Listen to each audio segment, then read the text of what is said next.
What is up, everyone? Welcome to L2R2 PlayStation Podcast. My name's Fonzie. I'm joined by my co-host, Indie Game Dev, UK Bro for another mum, Cal Monroe. Cal, we had some audio issues. We're back. How are you doing? You're still alive. You haven't died in this 30 minutes it's I taken us haven't, to get this no. going. Yeah, and I went to make a coffee as well, so there's lots of stuff that could have happened on the way. That's true. But I've just realised I did take my hat off, so that's kind of like a magic trick, I suppose. The Of power of editing. having I'll it just on 1 second. I'll place a little hat above you somehow. Yeah. Figure it out. But yeah, we went into how our week has been. You've been playing any games this week? So after I finished Ghost of Tsushima, I sort of, when you like finish a good game, you sort of don't really play through things as much as that. I mean, because I Sure. sat down and played that like every day, but I played a little bit of Assassin's Creed Origins, a little bit more of that.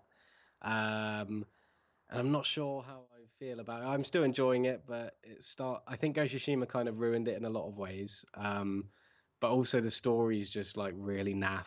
Like there's just some really strange bits in it that it just seems really like cringy and just bad.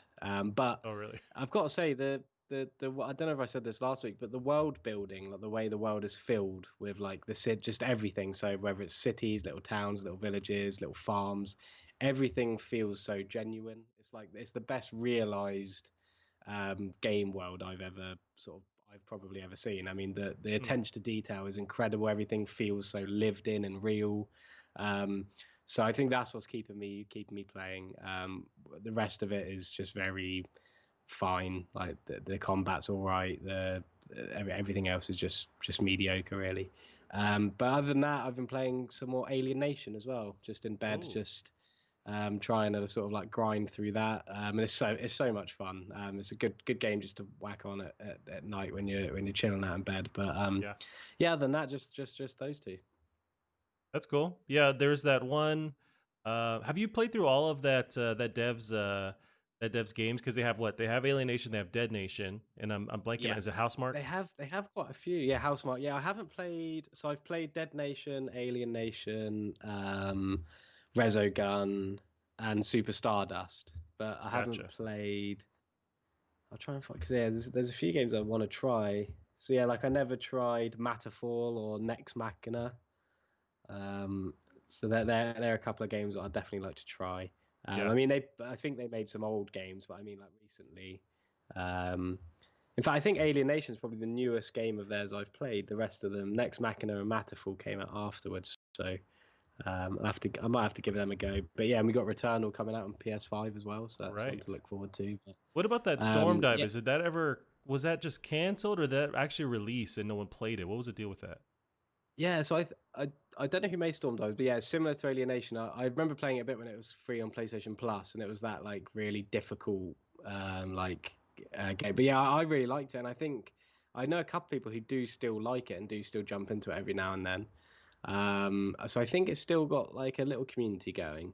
But yeah, I think that was one of those games like I can't remember, I've forgotten the name of it now. The game that's just come out on Plus now. Hmm. But I think it's one of those games that really benefited from coming out and being released for free. And I think it was also the first Sony published game to come out on PC as well. I do believe. Oh, okay. Yeah, and you're talking about Fall Guys. That was the one that came out recently. Yes, yeah. So I think that because that one's obviously benefiting loads from coming out and then straight away going to Plus. And I think Helldivers did a similar route, and it got quite big from that, and then got ported over to PC and everything. But yeah, so yeah, that's a game I haven't sort of thought about in a while actually. But yeah, that is a very similar. Even I think like the box art or like the sort of cover art's very similar to that of Alien Nation. Which that reminds me with Fall Guys, and it wasn't one of my articles today, but did you hear some of the review bombing because I guess it wasn't working at launch? Like there's a lot of issues with it at launch. Yeah, I saw something just pathetic about it, and you just sort of it just happens with everything now, doesn't it? You just got these just absolute gremlins that just do this kind of thing, and it's Yeah. just weird. But yeah, no, I've been sort of they've been really good on like Twitter and stuff. Like they've been like tweeting Cyberpunk and The Witcher I and all saw that this this all morning. these Yeah. things. Yeah, so they've got like a really good like brute force sort of style of marketing. I think it looks like it's working out really well. I haven't got a chance to play the game yet, but I've added it to my library and everything, so I'm sure I'll give it a go at some point. I saw people complaining about a trophy on it as well, about winning 5 times in a row Right. or something. Apparently that's And that's really hard to do, another, but yeah. And I mean, I love trophy hunting, as you know, but like, it's just to get annoyed because there's a hard trophy is just stupid right. as well. Yeah, somebody had kind of screenshotted a conversation on Twitter. This one guy in particular was complaining. It's like, why is this insanely hard trophy that no one can achieve? And then it was just like it came down to it. The guy was like, I really just want easy trophies. And I guess there's an argument Yeah. for like, what do you really want? Do you want a challenge? Do you want, because that was maybe more of an old school thing with like PS3, Xbox 360 era, where there's these almost insane, unachievable trophies Yeah. and achievements. So they've kind of been more relaxed on that. But this is one that tries to, at Yeah. least it's one trophy in particular that tries to make it, really hard to get. Yeah, but that's just how it is. There are games that have hard trophy lists, and like you said, like back on PS3 when they were still sort of in their infancy, so they weren't really as sought after. I remember Ghost Recon. I think Ghost Recon Advanced Warfighter 2. This might have been on 360. I don't know whether that had trophies, but there was an achievement on there to get to #1 in the world on multiplayer. So like only a very select few Right. people would be able to have that Yeah. achievement. So, but yeah, and I don't even think that this winning five. Not that I've seen the game very much, but even if it is, I suppose it's kind of like winning 5 battle royales in a row, isn't it? Like it's very difficult, but that's why it's there as a trophy. If you want to get it, then you've got to get good at the game and win 5 times or whatever. But people are asking to patch it out, Right. and it's like it doesn't matter if you don't get a platinum trophy or 100% completion on one game. Like it really doesn't matter. Yeah, that's interesting because I think the narrative is from people that are really hardcore trying to get trophies, and you're one that I think sides more in that direction. But it's interesting that you're Mhm. able to like also make that mental decision where it's like it's not the end of the world if I can't achieve this Yeah. thing. Yeah. I mean, like, I think the thing with me is if I knew that it had a really easy platinum list and I knew it was also a really fun game, then I might be more inclined to play it sooner. But the fact it's got a hard trophy hasn't put me off. Like, I'm not one of those people who are like, oh, I'm not going to play it now because I'm not going to be able to get the platinum. Like, Right. I've got like, I think I've got like 4,500 trophies and I've only got 31 platinums. So like the majority of the games on my trophy list I haven't platinumed or even got near to. And I think that some people are just too like they have to platinum every single thing, and I just don't think that, like, obviously if that's what they enjoy, but don't like bring your niche once into sort of like Mm, somebody's not niche game and try and like reflect all of that upon them kind of thing. yeah. But yeah, I mean, I love trophy hunting. I just think like everything, the community has some weird people in it. Yeah, pretty much, and they're freaking out over nothing. Yeah. But yeah, I'd seen that Yeah. drama kind of unfold online. I know that Steam had, no, it was Metacritic. That's what I'm thinking of. Metacritic had changed it to where they don't allow user reviews till like a week after to kind of Yes. combat Yeah. people review bombing for unfair reasons. But this is through Steam, where if you purchase it, then you can leave a review. And I guess some Yeah. people were it becomes a bit more complicated because some people were reviewing it and saying, well, I couldn't play it at launch, so this is why I'm leaving a negative review. So I guess I understand it in that sense, but with these multiplayer games, a lot of them are not broken at launch, but they have to kind of like figure it out. They have to test servers and adjust Hmm. stuff as need be. So that's more of a commonplace thing. So I always know that if there's a massive multiplayer game online or a battle royale game online, it's like I know to give it a day or two for them to finish and kind of not finish it, but like work out the kinks. And even Fall Guys, I think by the end of the day, they had a lot of stuff adjusted to where you could jump into a match pretty quickly. Yeah. Yeah. Yeah. I think it's just people are just very impatient, and yeah, it's just one of those things, isn't it? People just always feel like that they deserve to have everything working perfectly, but it's just not how it works. Right. But yeah. Yeah, it's frustrating, but that is it's what it is, and that's the internet. It definitely, if there's something to complain about, then they find it and they pick it apart. But Yeah. Absolutely. nice. So we've been playing that. You know what? This week I finally I got my VR unit, and I ordered it at the end of last week. Actually, came super quick, but I got the Oculus Quest, and so I've been Yeah, I jumping into saw I that. saw your I saw your picture on Twitter, and I was like, Yeah. "Oh, you lucky man." Yeah, Yeah. I've been waiting to get something like this for a while, and the whole catalyst to this was getting Half-Life Alyx. Like that was the entire motivation for even kind of like building the PC in the first place, was getting me closer to, achieving that. I never thought it's something that I could actually do, and now I'm in it and I'm playing it, and it's fucking awesome. It's really amazing, and this Yeah. is one of the first VR games that I've played. And actually, like, because I've dabbled with VR, I've had like friends that have it. I put it on for a second, and it's been very quick. But this is the first time I've actually had it in my home, and I'm spending hours playing through it. But it's pretty amazing. Yeah. Yeah. Do you get like the marks on your like forehead when you finish playing it? Well, it's crazy how sweaty you instantly get. Like it's already sweaty just setting the thing up and then putting it Yeah. on. And I have glasses too, so you have to. It comes luckily with this like little adapter, so it kind of works over your glasses. But it's just a whole setup, and you instantly start sweating.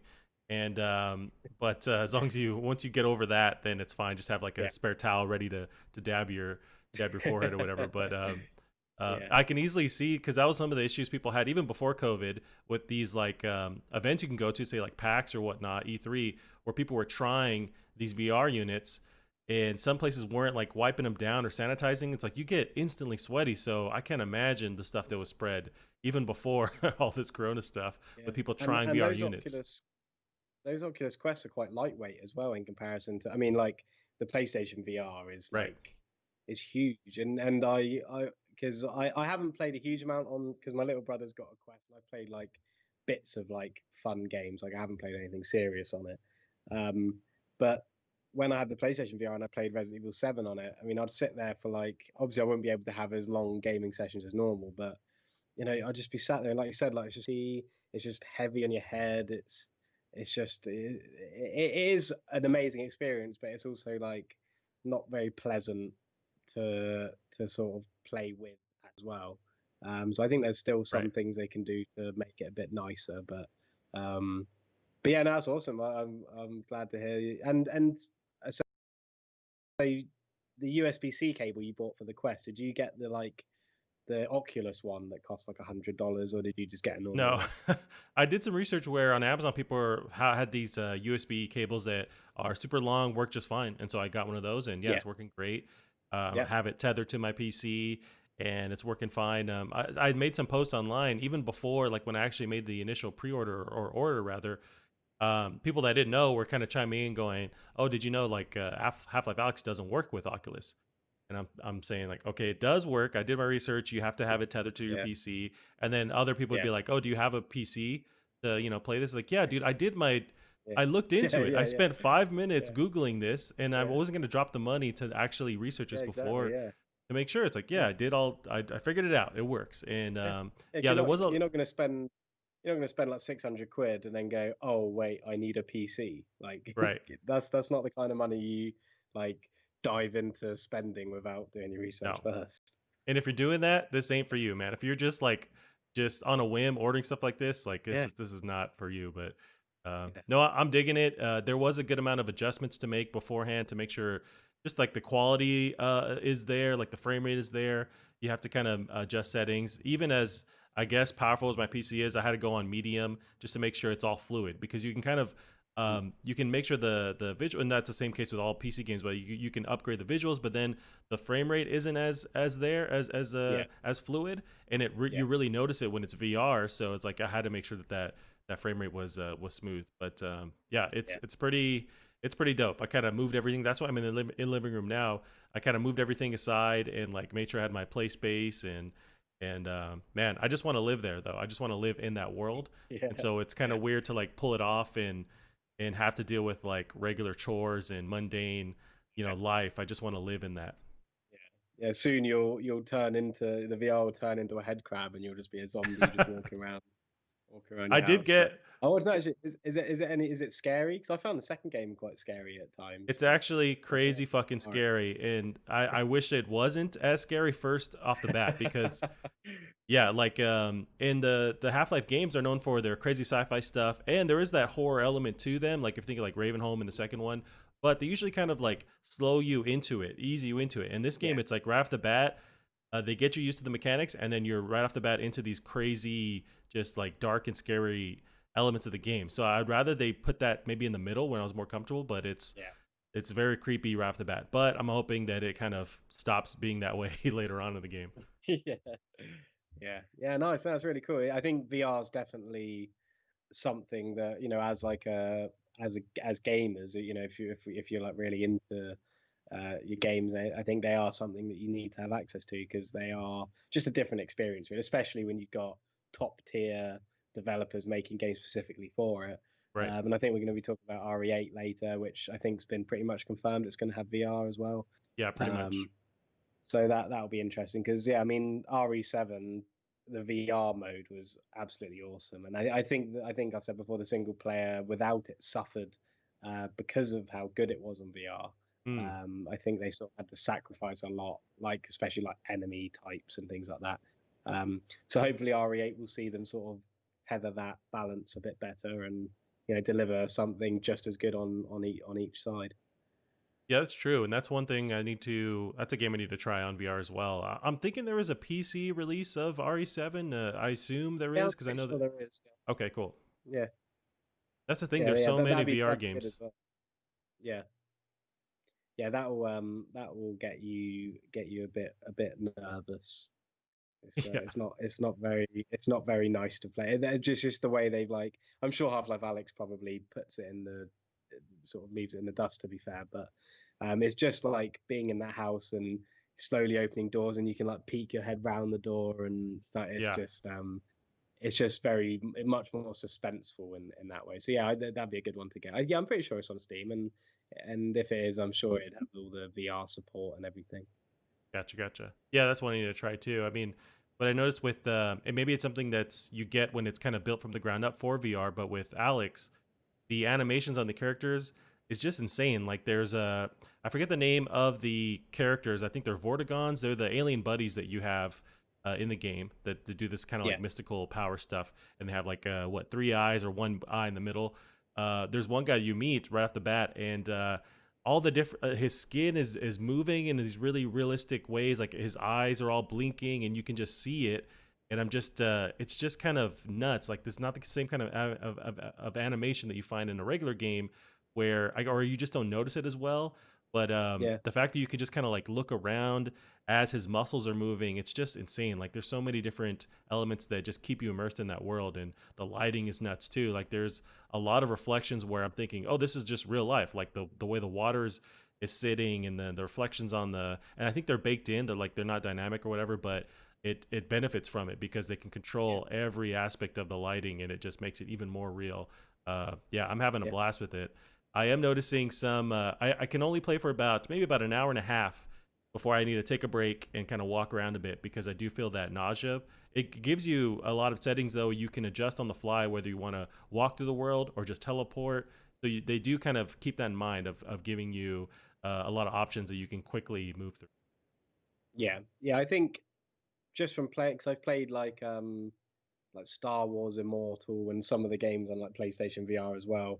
And I think because in Resident Evil 7 you can also choose like teleport or walking, and I quite like just the walking. I think it's a bit that's the kind of way I'd like to experience VR is that I'm still playing games the way I know how to play them, but instead of using a monitor, the monitor is my eyesight, like is what I Right. can see. And that's the kind of perfect like thing for me. I'm not too bothered about all this like I mean, the touching and grabbing is really cool, and the controllers are making it better and better. But I just really love playing Resident Evil 7 with a DualShock, with the VR headset on, like it's a real game, and just being able to be in the game. Like Yeah. I don't. I think the best thing about VR isn't being able to see things and pick them up. It's just being able to experience the game you're playing in a completely like three-dimensional space. But I know that that's not necessarily the most popular opinion. I know people love the whole grabbing things, and you've got like all the job simulator games, which are all great fun. And but yeah, I think those kind of things are just inherently gimmicky, and they just remind me of like motion controls and things like that. But I think things like Half-Life Alex, which is a game, and I think Half-Life Alex, to be fair to it, seems to blend all of the gimmicky stuff like grabbing things and using your hands. I think it is able to blend them in a bit more. But yeah, I'm just a fan of using controllers over anything that isn't a controller really, or a keyboard or mouse, whatever. Yeah, no, I hear you on that. This one in particular, really does try and make sure that all the movement you're doing or the grabbing you're doing there's a reason for it, and it adds to the gameplay. There's a lot of, like, the puzzles are done by actually like manipulating the world with your hands, and it's just so well done. And already, like, the first 10-15 minutes, I'm like, oh, this might be my game of the year, just like already playing this. But Yeah. that's something we should do maybe as we get towards the actual end of the year. It's like, what is the best game we've played this Yeah. year? But also, as the PS4 reaches its end, what is the best PS4 exclusive game or best title you've played on PlayStation? Because now we're reaching the end of its entire run. So I Yeah. wonder, and I'm sure we'll see more of that And online. But, like, that's a stressful thing to think about, isn't it? yeah, I have no idea what I'd choose yet. Yeah, I'd have to sit down. I think for this year, I think there's some obvious. I'm struggling to even think about what I've played this year, to be honest. I mean, the three that come to mind are definitely Final Fantasy VII, Last of Us 2, and Ghost of Tsushima. hmm But I'm sure, in fact, I think I was thinking of one. Was Persona 5 Royal this year? Did that come out? I know it's kind of like a re-release, so I don't really know how to I count don't that one. But it know. has got lots of extra content, so I don't know. But that would definitely be up there as well. So, but yeah, best PS4 exclusive is that's a really tough one. A really, really, really tough one. There's so many Yeah. good ones. Oh yeah, you had Spider-Man. You got God of War. I mean, there's Death Stranding, which is still in the mix. You have, Yeah, oh god, I mean, there's tons of them. Horizon, Ratchet and Clank. Horizon. Yep. Yeah, Which Ratchet and Clank was, yeah, there's a lot. definitely should be up there. Yeah, yeah. It is interesting. Yeah, we're getting towards the end of this little guy's life cycle, and he's give us all a lot of a lot of fun and good time. So appreciate it. Yeah, yeah, yeah. All right, Callum. Yeah, so we'll get into some of the news here. We got, of course, later today, the State of Play is happening, and this is announced kind of, out of the blue on Monday. So we'll get into the actual details here. State of Play returns this Thursday, August 6th. So this is from the PlayStation blog. State of Play returns Thursday at 1 p.m. Pacific Standard Time. So it's going to be 40 minutes long. A focus on upcoming PS4 and PSVR games. A few quick check-ins on third-party and indie games from June's PS5 showcase. No big PS5 announcements. And I have this little disclaimer here about when we should see a PS5 announcement. This one, I guess when they announced the State of Play, I was a bit rubbed the wrong way, where I was thinking, okay, we're getting some actual, we can get a release date, we can get pre-orders in, but this is not focusing on PS5 content. Were you at all bothered that we're still not getting that? So because I didn't really understand what they said. So when they said no big PS5 announcements, does that mean they're not showing any PS5 games they've already announced, or is it just they're not saying anything new about the PS5?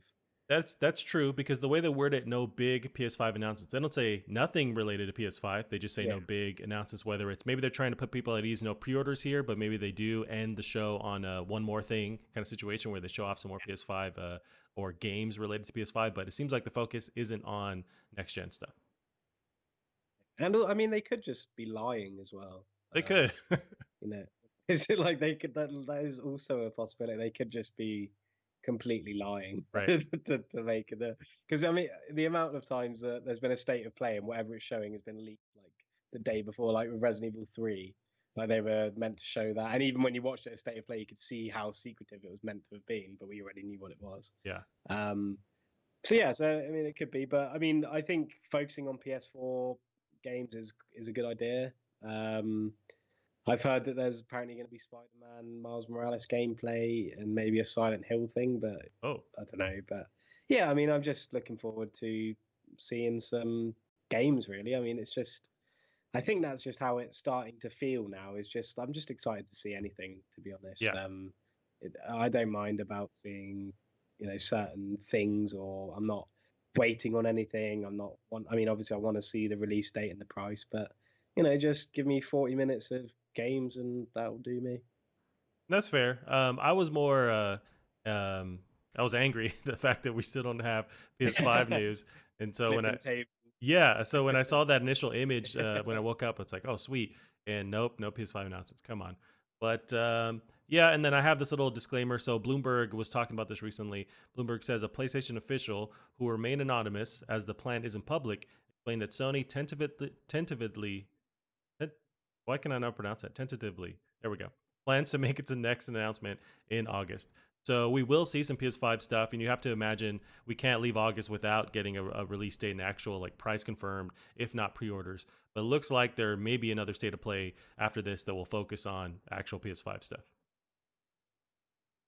Yeah, yeah. I think I think I get it why you and some other people are annoyed because it is August and this state of play has been hyped before it was even announced for these kind of things. So I do definitely get that, and obviously there is a very small part of me that is like, oh, it would have been cool to because they've already said that they haven't even announced all of their PS5 launch library or anything. So there Right. are a lot of games they're still yet to announce.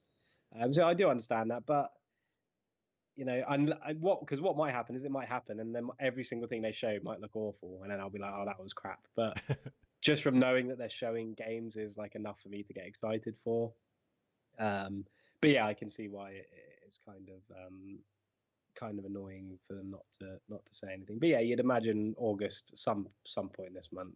Right. There's got to be a price. I mean, it's getting pretty ridiculous now. If worst case scenario, the console comes out in December, um, but you'd still probably imagine it'd be November.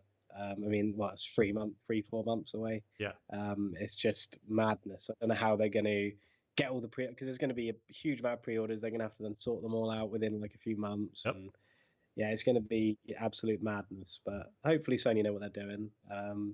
Fingers crossed, and yeah, it'll all work out all right. Hopefully by Christmas we'll have no more COVID and PS5s as well. Dang. Yeah, that's I can only hope and pray that that happens, but yeah, that's awesome. Now, as far as like what we think they're going to show today, I did pull this from Push Square, so they had kind of some thoughts compiled together. So, as far as Activision, they have that deal with Activision, or they have a pretty buddy relationship with them. Do we see some stuff from Yeah.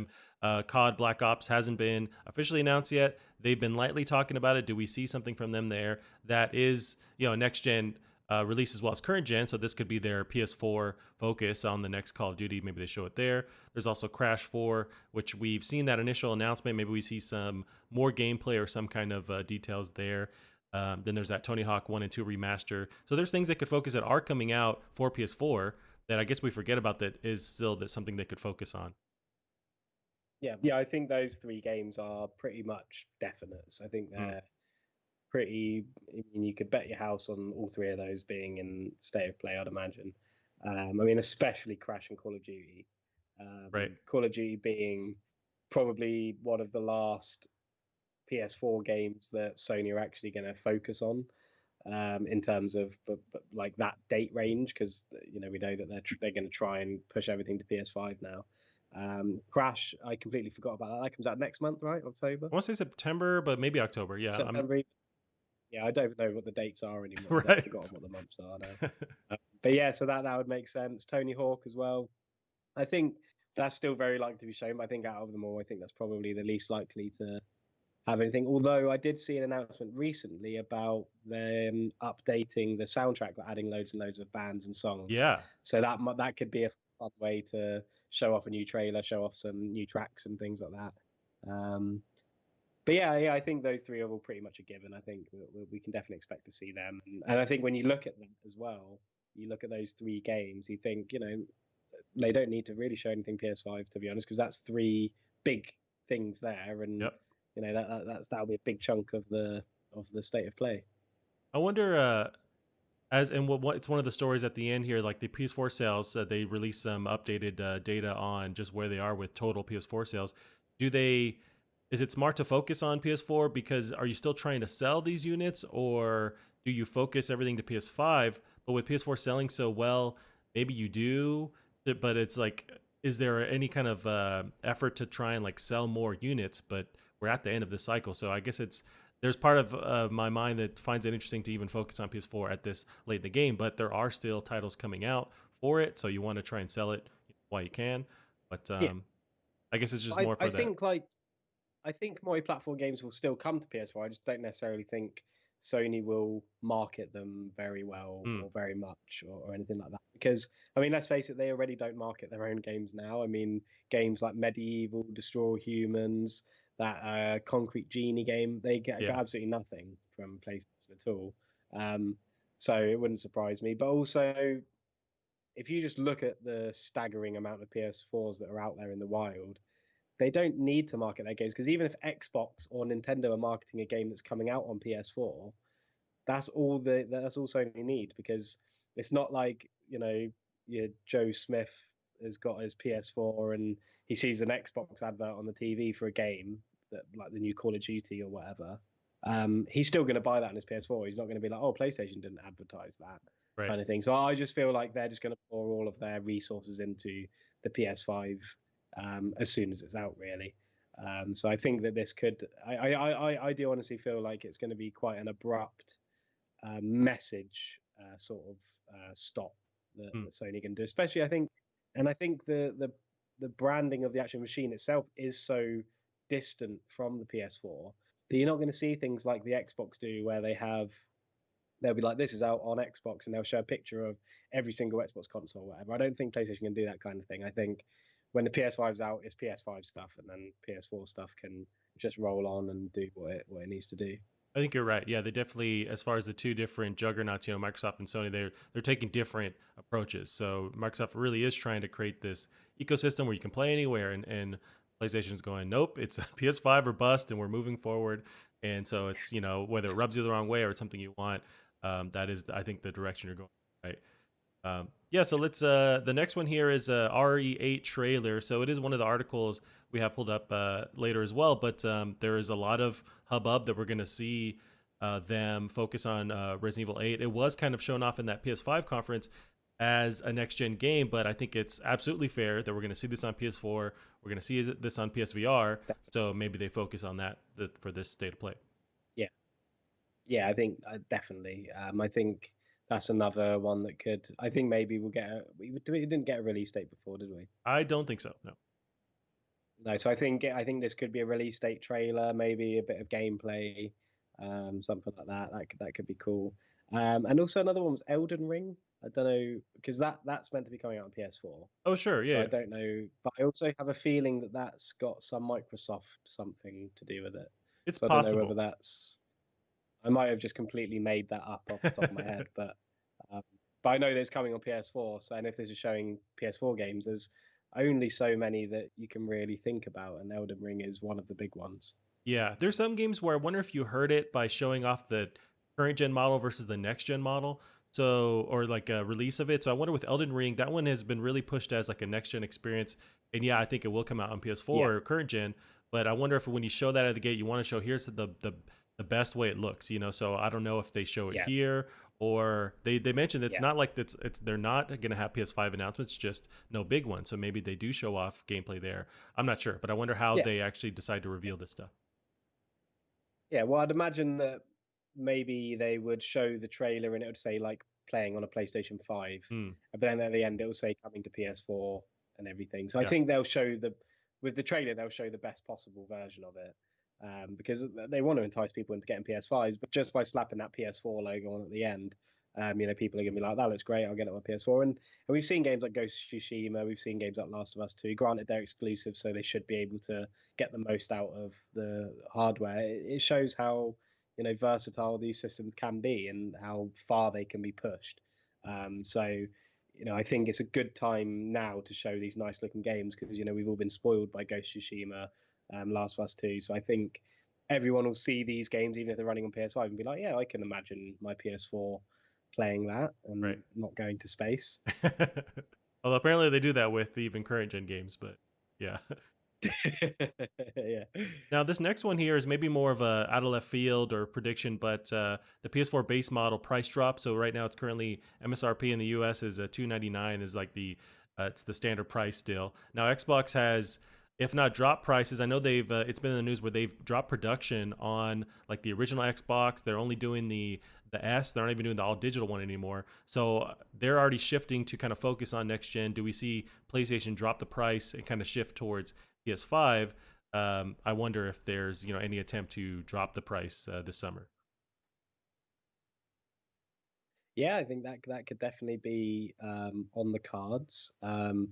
So it's quite weird. I think with games consoles, especially as they get towards the latter state, even in fact, to be fair, even like the last couple of years, so even like a year or so ago, they end up making a big like second hand or used marketplace, don't they? So Like you can buy a new PS4 Slim now for £249, or you can get a used one or a used PS4 for like £130. And it's been like that for a couple of years now. So I think that as soon as the price drops, which obviously it will, I think those used marketplaces will get even more ridiculously cheap a bit later as well. So it's going to be really cool. It's just going to be for the people who haven't been able to afford to game, or they've always that for financial reasons they've always had to be a generation behind Right. or two generations behind. This is the time where they can get in and have all these amazing games to play in front of them. I mean, imagine not having a PS4, getting one, then having games like God of War and Horizon and Spider-Man and Last of Us and all these games to experience. So, it's an exciting time when things like this happen for those of us who aren't as fortunate to keep up with the trends. Yeah, I think you're totally right, and that's a interesting side of it where you think, okay, we're at the end of this cycle. Should we even push? That was my thought, just minutes ago. Should we even push a PS4? But really, there are people that haven't adopted yet, or there's PC players or Xbox players where if you can drop the price on the PS4 dramatically and have all these titles that have you've been only able to play there, why not jump in for a very low price and still have your Xbox that you're playing or your PC?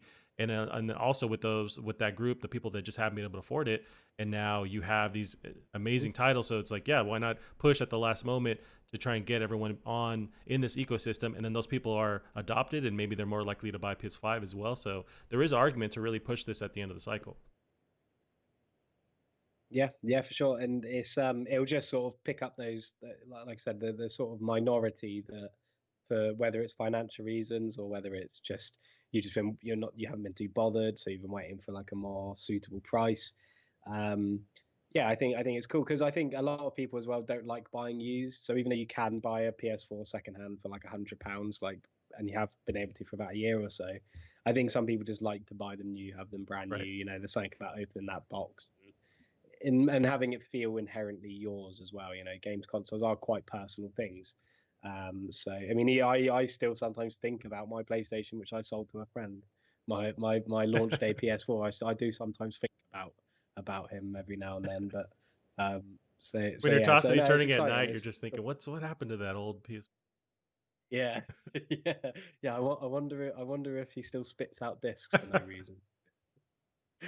Do you think it's insane for them to drop another slim model, like another like just stripped down, or even like a PS4 Pro Slim or something like that that is or has stuff bundled in? Like, do you think there's room for another SKU, or they just kind of drop the price altogether?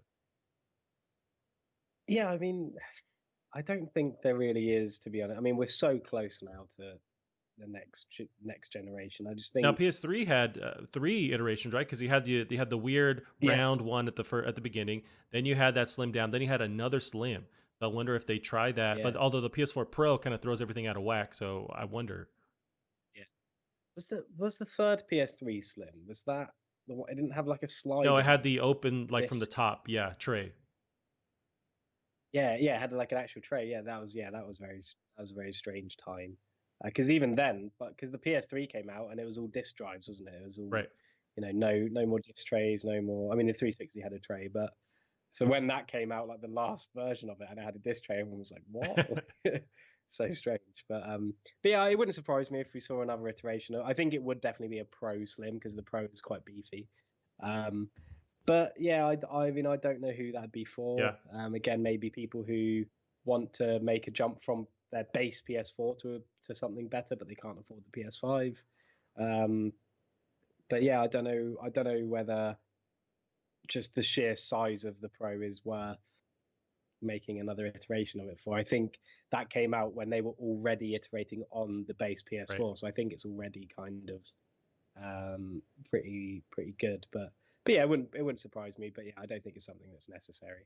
Gotcha. Yeah, you're right. I mean, that's more likely. I'm just wondering if we do see another, or maybe years from now, there is another slim as the PS4s keep selling, like they kind of do a different model. But yeah, it's interesting. Yeah, good way to try and reach that PS2, uh, which they will never reach, but try and sort of climb higher in that sales Yep. chart. Yep. Exactly. Let's go over some more PlayStation news. Here we have the next one. This one angered people as well online. So this is Spider-Man coming to Marvel's Avengers exclusively on PlayStation. So we have the article here. from Jeff Adams, the associate. So the beginning of this is Jeff Adams, the associate art director of Crystal Dynamics on the PlayStation blog. It's never been a better time to be a Spider-Man fan. The team at Crystal Dynamics, along with our partners, are overjoyed that we get to be a part of this hero's gaming journey. We can't wait for you to add Spider-Man to your Marvel's Avengers roster in early 2021. And as we promised before, he will be available at no additional cost to owners of the base game exclusively on PlayStation. PlayStation players will get the chance to acquire exclusive skins and other cosmetics for characters in the game for 1 month before PC and Xbox users. PlayStation players will also get a special access to certain community challenges. New heroes will come with a unique bundle, including one free skin and some currency. And Marvel's Avengers launches on PS4 and next gen September 4th for 2020. Calum, did this rub you the wrong way when they announced this exclusivity deal? This kind of, I thought this was, if they're going to do it, it was going to be in line with what they announced here. Mhm. Yeah, I think it's, I don't know. I think the fact that you can only play as Spider-Man on PlayStation is pretty terrible. And I just hate all of this, like exclusive skins, cosmetics, and all this like bundles, one free skin, some currency. I just hate all of that. It's making what looks like an already terrible game sound even worse. I just honestly like have no care about this game in any way.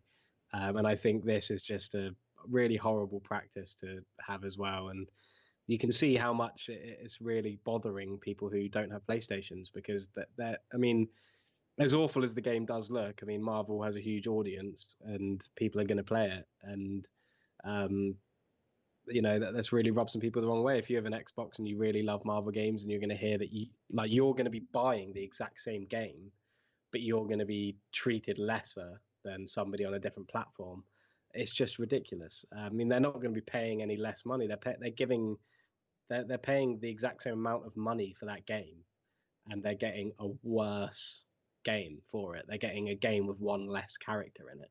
I mean, the cosmetics and all that with the month, whatever, that's all right, because it's not all right, but you'll eventually get it anyway. So it's scummy, but you can get over it. But to not have an entire character for a game you're spending the same amount of money on it's just ridiculous. And it doesn't help that the game does look awful anyway. So I'm just have nothing but negativity against this game. Yeah. Well, let's see. Before we get into like the whole exclusivity thing, I was on the same page with you with it looking awful, but recently, I want to say last week, they put out a pretty in-depth video, Crystal Dynamics, about the beta that they're launching. They do show off a lot of the gameplay, a lot of the content. It doesn't look as bad as I thought before. Like, it actually looks fun. I don't know if it's worth that full price for me right off the get-go, but it does look fun. It is more of like this Destiny kind of multiplayer gameplay, and I guess I prefer something more like Spider-Man where it's just single player focused. But the gameplay doesn't look as bad as I thought before. It looks pretty fun. It looks like it's a good time to play with friends. I like how you can customize everything and all the different abilities you can obtain, and it just looks very actiony, almost like the Heroes, or there was another Marvel game where it was just like a four player co-op where it was really just like off the rails, just actiony. But this one, I think I'm more positive on it after that video they put out. At the same time, I still have fears. I'm not going to jump in day one because I think that they're going to have to work some kinks out, if not with the servers, but actually like tweaking the gameplay. So I'm a bit more positive on it. But when I saw this news article about them going exclusive, I kind of figured that was going to be the case. I mean, Sony still owns the rights to like the movie part of Sony of Spider-Man, like the actual. When it comes to his movie rights, they own that still. I guess that still transcends to video game coverage as well. So I guess it made more sense to me that Sony would still play that card and go, okay, he's only going to be on PlayStation because we own the rights to him. I guess I wasn't really bothered at it because I don't know, it just seemed like that's the way it was going to go. So this one didn't really upset me. I just thought, okay, yeah, that sounds about right. And maybe it's because I'm in that PlayStation ecosystem, it doesn't affect me at all. But I can see why people would be angry. But it seems like these console manufacturers, I mean, they make deals to get you to buy their thing, and it's really only kind of a newer situation where Xbox is kind of pushing that narrative where they're trying to make sure that everything's playable everywhere and be as consumer friendly as possible. And PlayStation really hasn't been that way for a long time. Even with Fortnite, they're kind of dragged by the heels to make sure that was crossplay. And now a lot of games are crossplay, but PlayStation really, I think if they would prefer to not have that. This kind of made more sense that it was going this direction, but I do understand how people would be upset about it.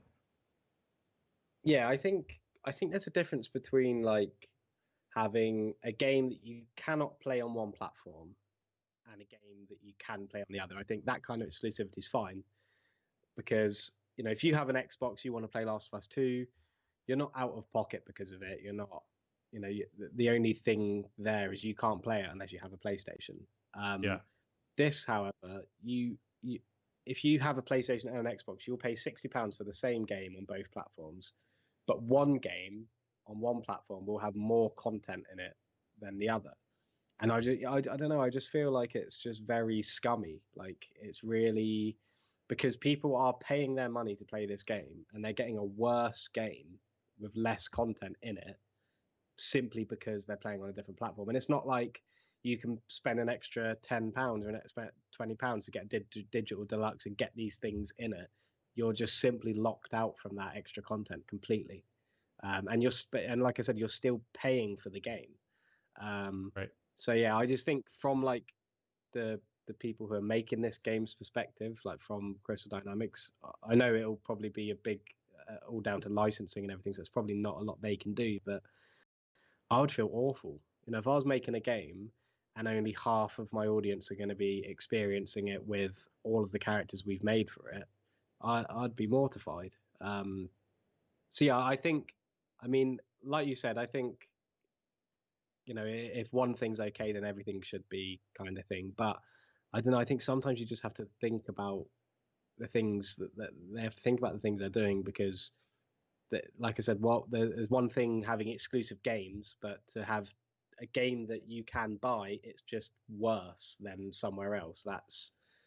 It sounds like something from like a comedy sketch. Like it's just I just don't know how that is a feasible thing at all. But yeah, I mean, I don't really mind. I played it at Gamescom last year, Oh, really? Avengers, and yeah, and it looked nice, but yeah, it is just exactly how it looks in the trailers. Like it's just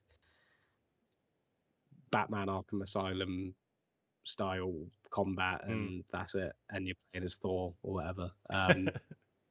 And yeah, it's. I mean, I'm not as like annoyed as most people are about it, but I can completely understand why people would be, and I can completely see that. And yeah, like I said, I mean, I might be slightly biased because I think the game is just bad anyway. But yeah, it's just not good practice. Very shady, very scummy.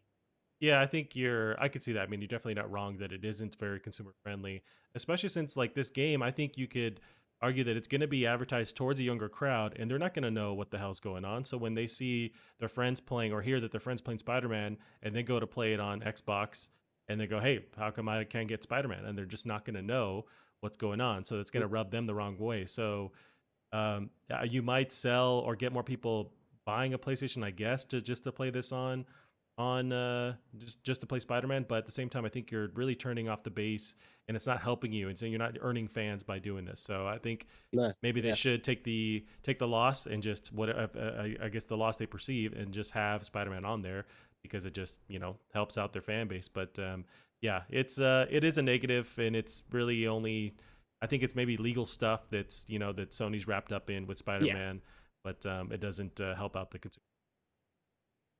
yeah. Because it's like you're saying about Marvel Ultimate Alliance. I mean, there was a third one of them that's just come out on Nintendo Switch, and that's got Spider-Man on it. It does. That's true. So I wonder And what the deal is. and yeah, I think it's and that you got the Lego games, which have all got Spider-Man in them.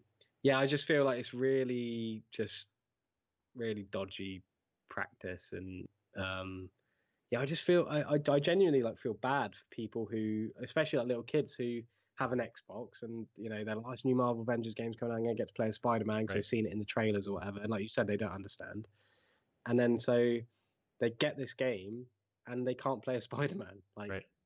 even though they've seen you being able to. It's just, and it's different. I remember when Soul Calibur came out on PS3 and 360. One of them you could on PlayStation you could play as Darth Vader, on Xbox you could play as Yoda. But at least like each person's getting something exclusive. If the Xbox community got another superhero or something in place of Spider-Man, that would be, it'd still be a bit weird, but at least, you know, they're still getting the same amount of content. They're still getting something. And yeah, it's just, it just looks really, it reflects extremely badly on all parties involved. Yeah, you're right. There's been a lot of comparisons with the Soul Calibur series because yeah, they have had console exclusive characters, but it was across the board. Everyone had their special character. Like Yeah. Xbox had Spawn, one of the earlier ones. So yeah, I mean they've done that, but this is not the same case. I guess it would be extra sketchy too if, as a kid, you're playing it and you're playing maybe with a buddy who has Spider-Man, and it tells you, hey kid, if you want, you can pay $5 extra and you get Spider-Man here. Like you press of a button, Yeah. or it sends you to a link to buy a PlayStation 4 or whatever. Like that'd be extra sketchy too, but I wouldn't put that past them because I think that's what they're trying to do. That's pretty much what they've done, isn't it? Yeah. I mean, like you're paying 50 quid for a game, and then you're going, oh, I can't play as Spider-Man, but how come I saw him? And then you see, oh, I have to buy a PS4, then buy this game I've just bought Yeah. again. And yeah, it's just really, really weird. Yeah, I don't like it at all. I just, and yeah, I'm just looking forward to it coming out and getting its comeuppance. Because yeah, it's just very it's been marred in controversy since it was started being developed, Right. and so yeah, we'll see what happens. I wonder if, because we're in a day and age where sometimes enough energy, enough anger online will sway the decisions of companies. So I wonder if this will be enough to change Sony's mind. I highly doubt it, but I guess we'll see if, as we get closer, if they say, you know what, okay, Spider-Man's on all consoles.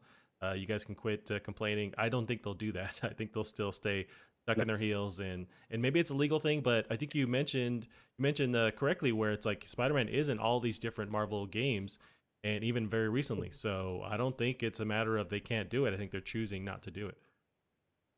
Oh yeah, definitely. At the end of the day, it's always down to choice, isn't it? Even if it's licensing, there's still somebody who's going, no, you can't use that, or Right. or whatever. Yeah, I think, you know, we've talked about it in great detail before. You know, I think exclusivity is good. It creates healthy competition, and it creates reasons to have these platforms. But when you're taking something that's on another platform and just making it better, not as in it plays better, it's technically superior on this platform because this platform is a better platform. It's taking something, using something behind the scenes to make that game better on your platform. So what you've now got is you've got two versions of a game, one that is better because it's got an extra character and more content, whilst the other one is literally a lesser version. They both cost the same amount of money, and the people who are getting shafted are the people who prefer to play on Xbox, and that's why I'm more annoyed at the Crystal Dynamics, because they're the ones making this game, and they're the ones sort of having to be like, well, half of our audience are going to get shafted. They're going to get a worse game. They're going to get a lesser game than the people on PS4, and it's just not acceptable. It's just not an acceptable way to think. When for me anyway, when you're making a game. No, I agree. Yeah, and we'll see what happens when this game actually releases and how people interpret what's going on. But yeah, I think you're right, and people are justified in their anger online for sure. Callum, as we move through, the next one here was this RE8 trailer rumors, but really I think we covered that in the state of play. There isn't much there in the article. It's just saying most likely we're going to see some RE8 presence at that state of play, and some of the Resident Evil Ambassador people in that program have been playing it on PS4 Pro, so I think it for sure is coming current gen, and that's just really what that is. But yeah, I think we already covered that, so we can kind of skip through that article. But we can go on to the next one here. Sony confirms you can't play PS5 games with a PS4 controller. So more anger online as we'll go through this. This is IGN's Adam Bankhurst has the details. Sony has revealed more details on how PlayStation 4 peripherals and accessories will work with PlayStation 5, including that the DualShock 4 will not work with PS5 games. Revealed on PlayStation blog, the DualShock 4 will still work with supported PS4 games on PS5, but Sony believes PS5 games should take advantage of new capabilities and features we're bringing to the platform, including the features of DualSense wireless control. As for other existing PS4 peripherals and accessories, Sony has confirmed the following. Specialty peripherals such as officially licensed racing wheels, arcade sticks, flight sticks will work with PS5 games and supported PS4 games. PS4 Gold and third-party headsets will work with PS5. PS Move, PSVR, aim controllers will work. with PS5, and then PS4's PlayStation Camera will also work in PS5 for those playing supported PSVR games, but it will require a PlayStation Camera adapter that will be provided at no additional cost to PSVR users. More details on how to get this adapter will be announced at a later date. And also, in response to this kind of negative news, Xbox shot off this tweet saying, just reiterating the fact that our controllers are backwards, forwards compatible. If you have an Xbox One controller, it works on Series X and original Xbox, like whatever you have, it works. So they also made sure to chime in as soon as that news was going live on the internet. But how do you feel about, did you expect this? What were you thinking with the PS4 controller working on PS5?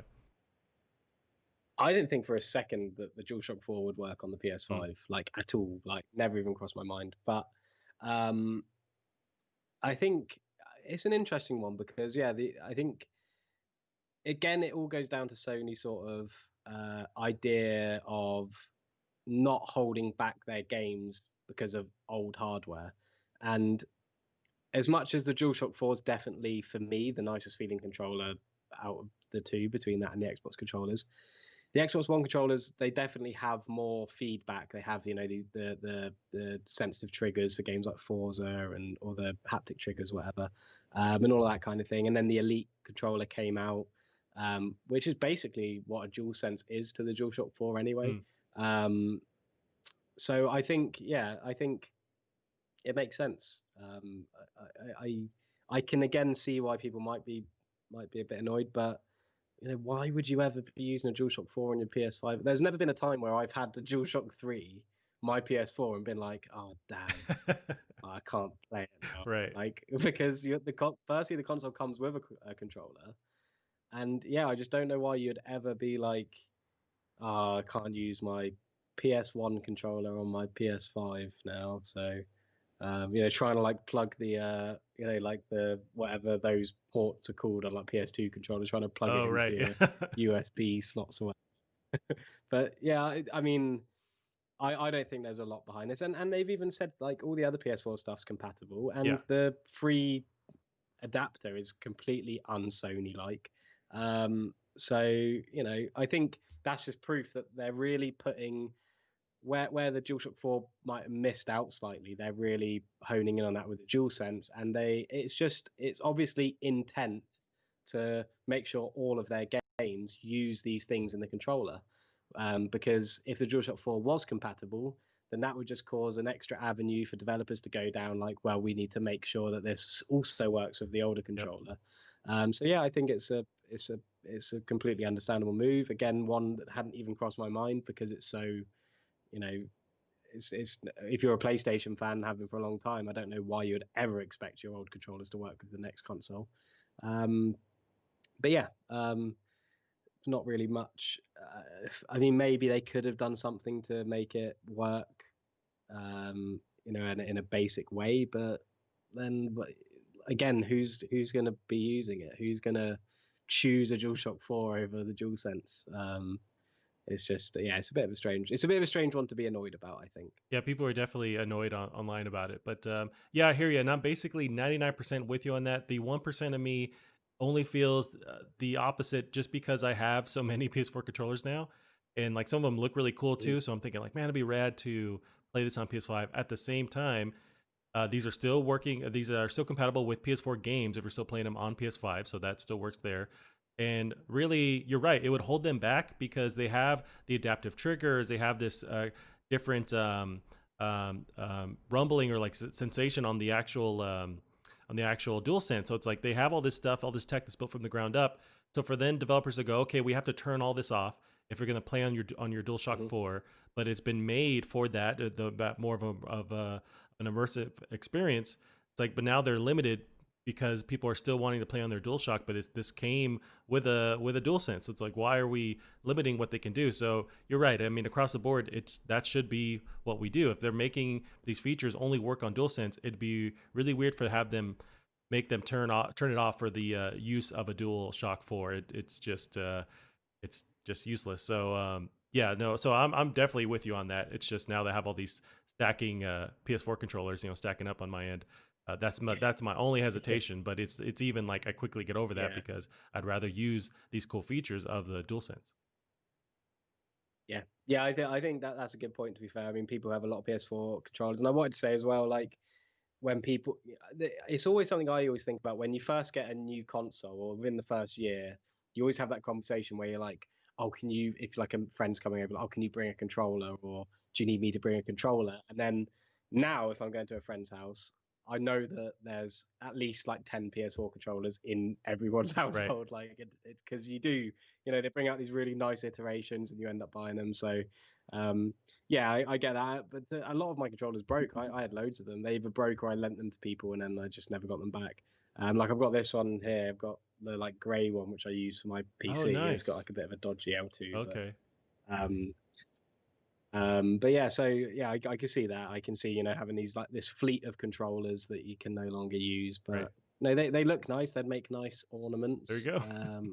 They're definitely the nicest looking controller, I think. But yeah, it's also a great thing that Xbox are doing as well, and you can sort of see both sides, I suppose. But yeah, for me, it's one of those things where I don't even know why this is a surprise to Right. people. Like, I don't know why people are using the fact that Xbox One controllers are backwards compatible to be like, oh my god, I can't believe PlayStation aren't doing that. And it's like, well, they never have. Right. So, don't know why it's so shocked, kind of thing. No, yeah, it's very true. But people did get mad as they do online, and I had seen that unfold. Shock.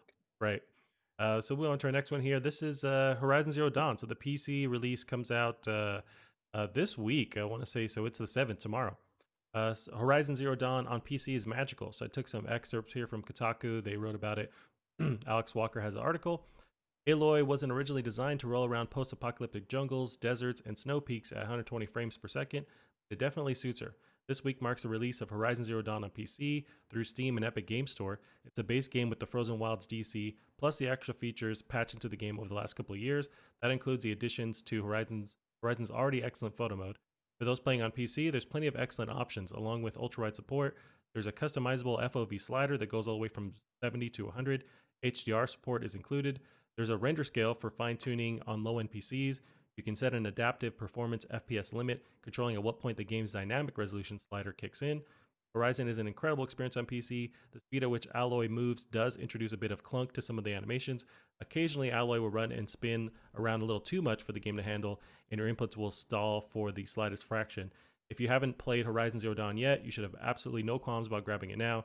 If you've already played on PS4, but don't mind discovering Aloy's past all over again, trust me, you're in for a treat. So yeah, this game comes out tomorrow on PC, on Steam, and Epic.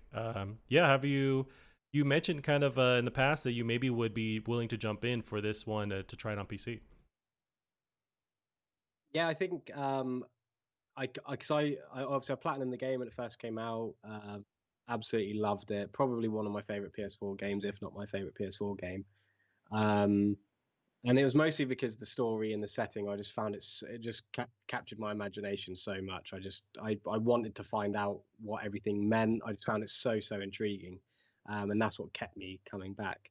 Um, I haven't really. I'd never played the DLCs. So that's something I definitely do need to go back to. But it's kind of one of those things where I've heard the DLCs are one of those post-game difficult things. So you need to have completed the game and have all your gear and Mm, everything. So I think I'll definitely end up getting it on PC at some point just to play it again before the second game. Um, I've got it on PS4, but so I could replay it on there. But I don't know. It's going to sound really stupid, but I find it weird playing games that I've platinumed. Like I don't know why. It's just weird. So I feel like if I get it on PC, at least it's like new. I'll be able to play it with all the new graphics and see everything. Um, so yeah, really cool. It's nice to hear that it's got all these like really innovative or new modern PC settings. Like the whole dynamic resolution thing is meant to be awesome, and Death Stranding has that as well, and it's meant to work really well. Which basically just changes your settings to keep you at a certain frame rate, gotcha. which is, I mean, for me, I don't think it's talked about enough. If that became the norm, then I think PCs would just absolutely destroy consoles in a lot of ways because you don't have to faff around with the settings. It's basically like playing a console where you'll just choose your frame rate and it'll always be at that. Obviously, if your PC can at least handle the lowest. So I'm really excited to try that out. So yeah, cool to know it works well. I will probably get it maybe next year closer to when the second game comes out, and it'll probably be a bit cheaper then Right. as well. Yeah, really cool. Glad to hear it's doing well. Yeah, same here. I mean, I played so much of it. It's like I have the hesitation of jumping in, playing all the same stuff over again. I would like to wait a while, and maybe when this thing's on sale, when it's closer to the next release of what's the West Coast one? It's Forbidden West. There we go. It'd be closer to that release. But yeah, I'm glad that Sony's doing this. Like, Death Stranding was really received well on PC. Now that I have my PC, I'm super interested in this kind of stuff. Yeah, that's great for them, and it's great for people to now, if they haven't been able to play this, be able to play this on their PC. I kind of wish that I didn't play this on PlayStation, so I could experience it for Yeah, the first time with all the stuff turned up. yeah, But it is what it is. yeah, yeah. I mean, luckily, like I said, it's been so long that, or it feels like so long since I played Yeah, it, I think it would basically be like experiencing it again. Um, and I really like playing, because to me that's it's kind of like a third person shooter with how heavy it relies on the bow. And I like playing games like that, like the Tomb Raider games as well on PC with a keyboard and mouse. I actually think they feel really nice to play. Whereas like I was playing like Assassin's Creed Origins, which is just not got very nice controls at all. So I use a controller for that. So it'd be nice to feel it with a mouse and keyboard. You know, you got to be very accurate to take down up parts of armor and things like that. So that would be quite nice to feel with that as well. So yeah, really exciting. It's really really cool to see such an awesome game, and it's got such a nice story behind it with how Guerrilla went from making a game like Killzone to something like this and just doing so well at doing it. right. I'm hoping, because I think we've said before that all the first party studios seem to take influence from each other, and I'm hoping that Ghost of Tsushima can influence it slightly as well with how the exploration works, and Last of Us 2 can probably get some things in there as well, and because it is a bit Ubisofty with how the map is Yep. and things And like that. overloading your screen with all the different Yeah, disclaimers, or like yeah, menu items, like it's yeah. A friend of mine was because I've got quite a few friends who never finished it because they just couldn't get into it, which is actually quite a common thing I hear. Um, And a friend of mine was playing it, and he was like, yeah, I'm liking it. He was like, but the HUD is horrible. And he took a screenshot and sent it to me, and the HUD is disgusting. Like, I do yeah. not remember it being that bad. And then someone tweeted about it like a week after he said as well, and I was like, felt like Truman in the Truman Show, because it was all just everything, such a obscure thing was being talked about. But yeah, and I just never realized that. So that's sort of something that it's quite interesting. I don't really know why I didn't notice it at the time. I don't know whether it was because HUDs were all bad around then, so Right. you just didn't realize, or. But yeah, I think you can have like an adaptive HUD setting anyway to like turn it down. Um, but yeah, so that's something I completely forgot and saw recently, and I was like, oh yeah, that isn't actually very nice at all. Yeah, I don't even think the game will adjust it to when you're just kind of free roaming. I don't think it even removes the HUD elements there. Like Last of Us will do that, Tsushima will do that. It'll get rid of stuff as you don't need it, and then bring it back when you're actually in gameplay. But yeah, they don't even do that. And maybe it's just a product of its time. And Mhm. I'm really hoping, just like you said, they take influence and dramatically reduce that. And if you're gonna do it, Yeah, do it in smart ways, like yeah. Tsushima did. Yeah, and that's something that I loved about Ghost of Tsushima, was how when you're traveling, unless you need that bit of HUD, it won't be there, and I just loved that, Right. and I loved how there was no, obviously you have your map to open, but there was no map cluttering your screen, and you weren't constantly staring at that instead of staring at the world around you, and yeah, it stops you from missing things as well, and I don't think you really realize that until you sort of look deeper into it, but. I think you end up missing so many things that maybe are on the horizon, or just a bit of like the scene itself, just from looking at your map all the time. And so yeah, so I'm hoping I think Horizon 2 definitely does have some world design things it needs to change. But to be fair, I think at the time, I think it was fairly innovative and fine for its time. But I think things have rapidly moved on since then in terms of open world. So it'll be really interesting to see how they tackle it. Oh yeah, yeah. Especially with how beautiful these games are getting, it's like, don't get in the way of this Yeah. world. Like, let me just feel it. And that's exactly what Tsushima did. But you're right. I mean, you have, I want to say, close to that same time period, maybe like 2 years before, you had Breath of the Wild. release on Switch, and that one also you'll see like the end game mode where it's like 10 hearts that you'll have on screen and all your different doodads, and I think we just kind of as an industry got used to that, and now there's a response to like bring that back down. So yeah, I'm fully support them just making that just way more minimal. Yeah, for sure. Alrighty, Com. So we'll end on our last one here. It's about the PS4 sales. So PS4 sales top 112 million units. So also of IGN, Jordan Serrani has an article. PlayStation 4 sales have surpassed 112 million units. Sony announced Tuesday as part of its quarterly earnings report. During the first quarter of its fiscal year, April 1st through June 30th, Sony reported PS4 sales of 1.9 million units, bringing its lifetime sales total to 112.3 million. Now, this is interesting. 74% of all PlayStation game sales last quarter were digital, a significant bump compared to 53% from the same period last year. Digital spending has increased across the industry throughout the COVID-19 pandemic, leading to record video game-related spending in the U.S. earlier this year. PlayStation Plus subscriptions, meanwhile, rose to 44.9 million, as noted by GamesIndustry.biz. Its quarterly jump of 3.4 million subscriptions is one of the largest in company history. Monthly active users, which Sony defines as the estimated number of unique accounts that engaged with the PlayStation Network in June, reached 113 million. For comparison, Microsoft reported nearly 90 million active Xbox Live users at the end of April. And just to put their sales into context, so we have the PS2 as a top dog, it's at 155 million. The Nintendo DS, which is a handheld, so it may be different comparison, but it's at 154 million. It's super close to those the PS2 sales. And then we have the Game Boy at 118 million, PS4 at 112, and then the original PlayStation at 102 million. But yeah, that's great sales. And what also dug was the fact that 74% of all game sales last quarter were all digital, and that's pretty nuts to see that rise in that way. Yeah, let's get rid of those discs. Get rid of those games. COVID. You get COVID if you go out and buy them. So that needs to be the advertising campaign. Yeah. Don't buy discs because you might get COVID. But yeah, no, it's really cool. I was actually thinking, as they're going into like a more firm digital only stratosphere by having a digital only console. People like to share their collections and things like that, and I think it'd be nice to have a nice UI to show off your game collections. Like you have like a virtual game collection, which would be quite cool. Because I mean, Steam I don't know if you've seen like Steam's big picture mode, or like where they've got like the tiles. I haven't dabbled in that. It's like basically if you plug your controller. You plug your controller and you can like navigate. It's basically Steam's got like a controller mode where you can just navigate with a PS4 controller.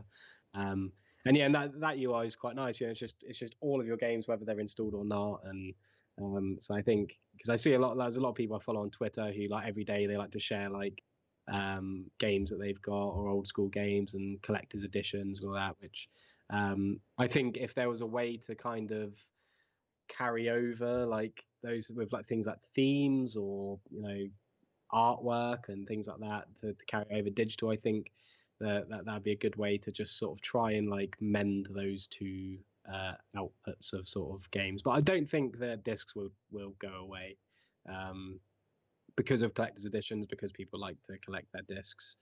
It's like books, isn't it? Like a lot of people, I've just started reading on my Kindle recently just because it's so much easier. On my phone, just the Kindle app, I can just if I've got like a spare 5 minutes, I can read a book rather than have to make sure I carry my book with me and read it. But then again, books aren't going anywhere because people like to get them, and so I think people get quite scared about these kind of figures, but I don't think there's anything to worry about really. I think the only thing it will mean is that production might be a little bit less. Maybe they'll produce less physical games. Which I think is probably the best thing to do. But then you've also got to remember as well, which what it says in the article is that this includes COVID, the pandemic. Yeah. So it's always going to be a bit higher anyway. But yeah, it's really cool. I love digital. I just love digital stuff. I think it's just nicer. It's cleaner, less clutter. I used to love getting games and collecting them, but now I just find like I'll have like a couple of games in my drawer. I'll have one like under my bed, and I'll just like they'll just be scattered around. And and I hate getting out of like bed or off the sofa to like put a disc in or take a disc out. Oh yeah.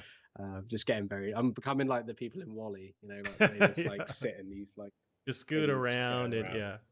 yeah. Yeah. But yeah, no, amazing figures, interesting comparisons of Microsoft as well. Um, yeah, all good.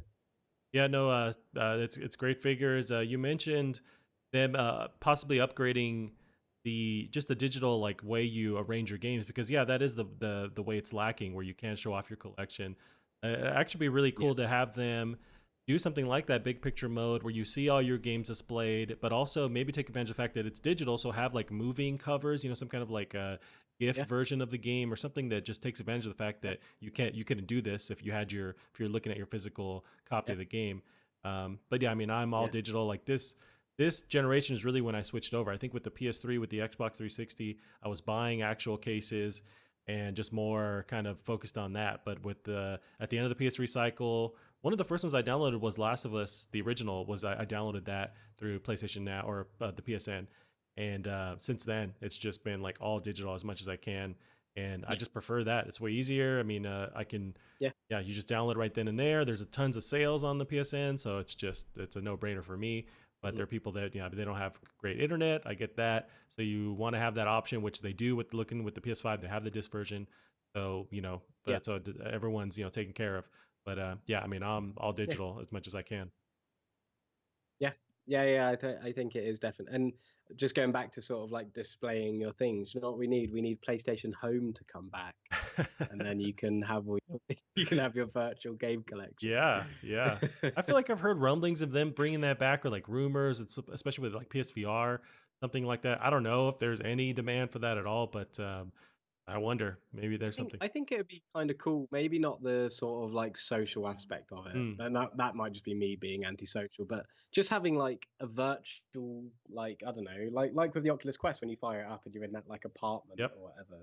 But like something like that where you can have like a digital game collection where even like because every game you buy is going to have a case, so maybe like the PS5 will realize what game it is, and it will be like, oh, you own this game, so we'll pop this in your virtual game shelf Right. or whatever, and you can go over to it and take photos or whatever. I think that could be quite fun, and because it's not something that like you feel you have to use or you have to like get social. Because I think that's probably PlayStation Home. It was very just like creepy almost, like very just weird. Yeah. Kind of like especially around that like time as well. It was like the whole like chat rooms and MSN and all these like weird things going on. So yeah, but yeah, I think something just like very personal and virtual that you can, they could even make money by getting you to buy virtual sofas and Yeah. upgrade your spend loads of money on your on your virtual You home can with the buy Spider PS5. Man so he can swing Um, in through exclusively for PlayStation. yeah, yeah, exclusively, yeah. But yeah, so yeah, that's obviously just all spitballing. But yeah, I think that could be quite cool. I think something should be done to try and at least because not every void can be filled. People with bad internet, that can't be helped. People,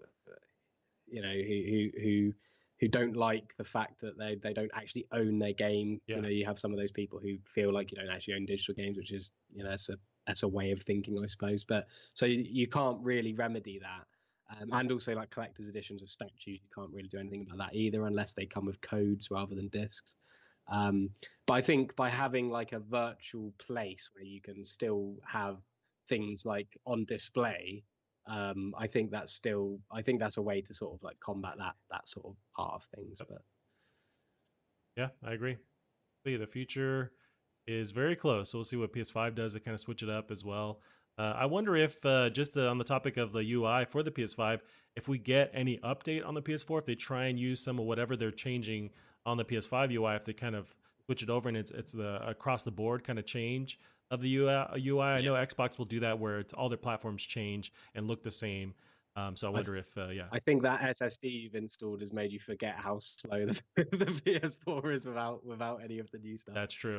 Yep, very true. You've got your new SSD and you're like, oh, this is all right actually.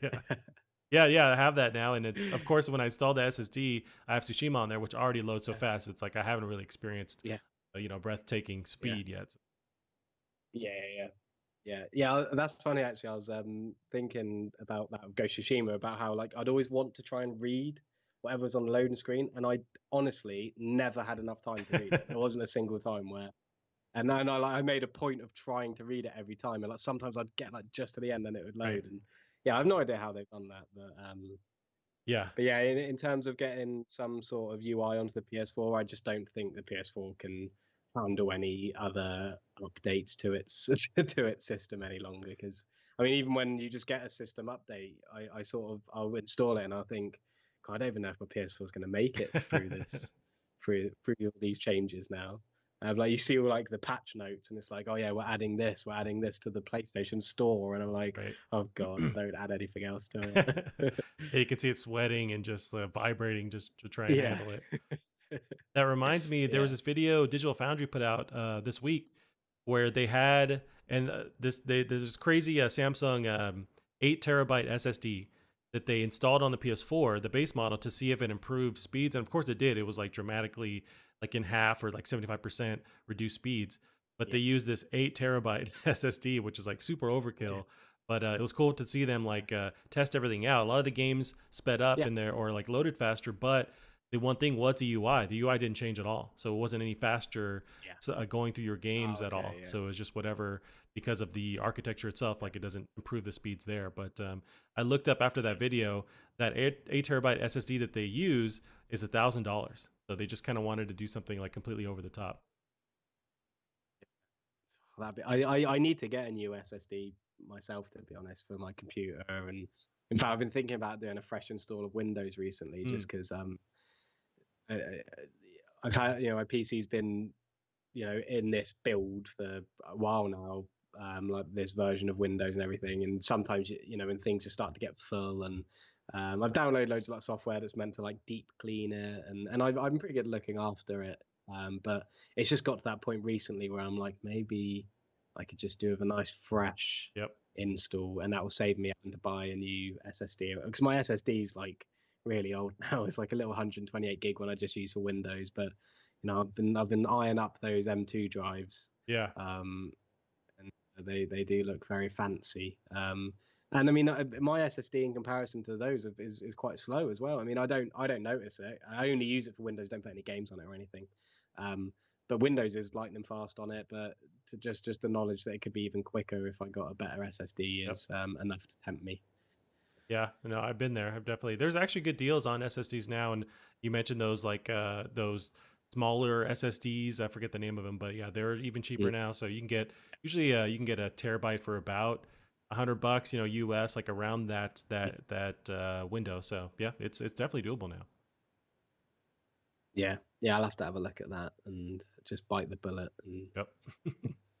Nice, Callum. Well, yeah, we'll end it there this week. Where can they keep up with you on the internet? On Twitter at Bear Monroe is probably the best place. But yeah, other than that, that's about it. Awesome. Keep up with the show on Twitter as well at Plastic Art Pod. That's it for us this week. We'll see you guys next week. Bye bye.